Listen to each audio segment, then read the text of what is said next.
Сайн байцгаана уу та бүхэнд олон улсын амьдрал бас үйл явдлыг томилон хүргэе.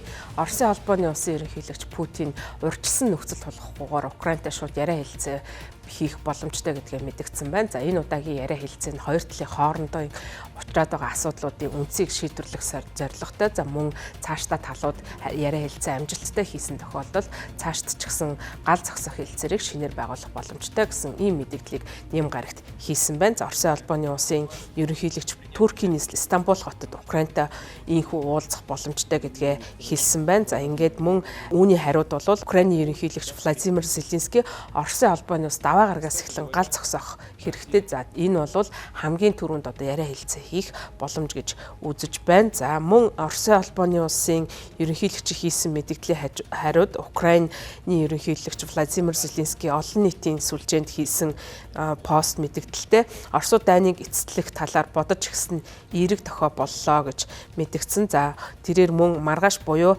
5 дугаар сарын 12-наас эхлэн Орос улс бүрэн удаан хугацаанд найдвартай гал зогсоох хэлэлцээрийг баталгаажуулна гэдгийг бид хүлээж байгаа бөгөөд Украин уулзахад бэлэн байна гэж мэдгдсэн байна. За мөн Оросын холбооны улсын ерөнхийлөгч Путин Туркийн ерөнхийлөгч Таyyip Recep Erdoğanтай холбогдож Украинтай их яриа хэлэлцээрийг зохион байгуулахыг хүснэ гэдгээ мэдгдсэн байна.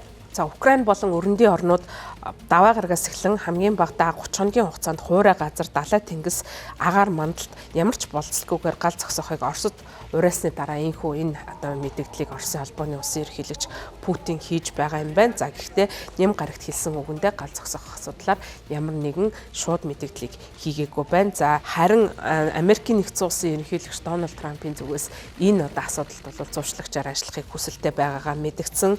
За мөн Оросын холбооны улсын ерөнхийлөгчийн одоо энэ мэдээлэлд бол тун таатай байгаагаа Америкийн нэгдсэн улсын ерөнхийлөгч бас мэдгдсэн. За Орос Украины хувьд бол энэ өдөр боломжит гайхалтай өдөр боллоо. За энэ бол хизээч дуусахгүй мэс санагдах энэхүү цус урсгасан дайныг зогсоож байгаа гэдэг итгэл найдварыг төрүүлж байна. За үүний улмаарс хэдэн мянган хүний амийг аврах боломжтой болно гэж Twitter буюу X хуудсанд жиргсэн байна. За харин Зеленский ерөнхийлөгч дараагаар нь бас мэдээлэл гаргасан. За энэ үеэрээ бол Оросын холбооны улсын ерөнхийлөгч Путинтэй шууд нүүр талан уулзах боломжтой гэдгээ бас мэдгдсэн байгаа. За хоёр талын хувьд бол өмнө нь яриа хэлцээ өрнүүлж байсан бас туршлагатай. Тухайлх юм бол 2022 оны 2 дугаар сард Оросын холбооны улс Украин руу бүрэн хэмжээний давталгаа хийсний дараагаа хоёр улс бол Стамбул хотод бол нүүр тулан уулзаж байсан. За ийхүү бол ямар ч байсан талууд албаны түвшинд хоорондын үүсэж байгаа асуудлаа шийдвэрлэх дан байлдааны үйл ажиллагаа зогсоох талаар яриа хэлцээ хийх төлөвтэй байна.